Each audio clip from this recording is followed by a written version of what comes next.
മുഹമ്മദ് നബി സല്ലല്ലാഹു അലൈഹി വസല്ലമയെ സ്വപ്നം കാണുന്ന രീതികൾ വെച്ച് ദുസൂചനയും നല്ല സൂചനയും ഉണ്ടോ? നബി സല്ലല്ലാഹു അലൈഹി വസല്ലമ തങ്ങളെ സ്വപ്നത്തിൽ കാണുക എന്നത് ഒരു വിശ്വാസിക്ക് അള്ളാഹു കൊടുക്കുന്ന വലിയ സമ്മാനമാണ്. അത് അള്ളാഹു നമുക്ക് തരുമാറാകട്ടെ. ഒരുപാട് ത്യാഗം വേണം. നമ്മുടെ കൽബ് എന്ന് പരിശുദ്ധമാകുമോ അന്നേ നമുക്ക് റസൂലുള്ളാഹിയെ കാണാൻ പറ്റൂ.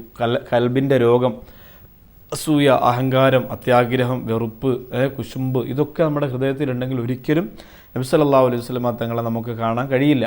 അപ്പോൾ നബി സല്ലല്ലാഹു അലൈഹി വസല്ലമ തങ്ങളെ സ്വപ്നത്തിലൂടെ കാണുമ്പോൾ ഒരിക്കലും ശൈത്താൻ നബി തങ്ങളുടെ രൂപത്തിൽ ഇത് റസൂലാണ് എന്ന് പറഞ്ഞുകൊണ്ട് സ്വപ്നത്തിൽ വരൂല. അത് ഉറപ്പുള്ള കാര്യമാണ്. പിന്നെ ചില ആളുകൾ നബി സല്ലല്ലാഹു അലൈഹി വസല്ലമ തങ്ങളെ കണ്ടിട്ട് ചില മഹാന്മാരൊക്കെ പറഞ്ഞിട്ടുണ്ട്, നബി തങ്ങൾ കരയുന്നതായിട്ട് ഞാൻ കണ്ടു, നബി തങ്ങളുടെ മുഖത്ത് ഒരു പ്രത്യേകമായ നിറം വന്നതായിട്ട് ഞാൻ കണ്ടു.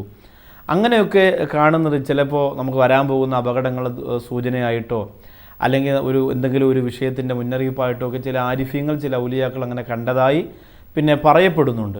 അല്ലാതെ നബി സല്ലല്ലാഹു അലൈഹി വസല്ലമ തങ്ങളെ കണ്ടതൊരു ദുസൂചനയാണെന്ന വാക്ക് നമ്മൾ ഉച്ചരിക്കാൻ പാടില്ല. നബി സല്ലല്ലാഹു അലൈഹി വസല്ലമ തങ്ങൾ നല്ല പരിശുദ്ധമായ മുഖത്തോടു കൂടി വരും. അല്ലാഹു സുബ്ഹാനഹു വ തആല കാണാൻ നമുക്ക് തൗഫീഖ് തരുമാറാകട്ടെ.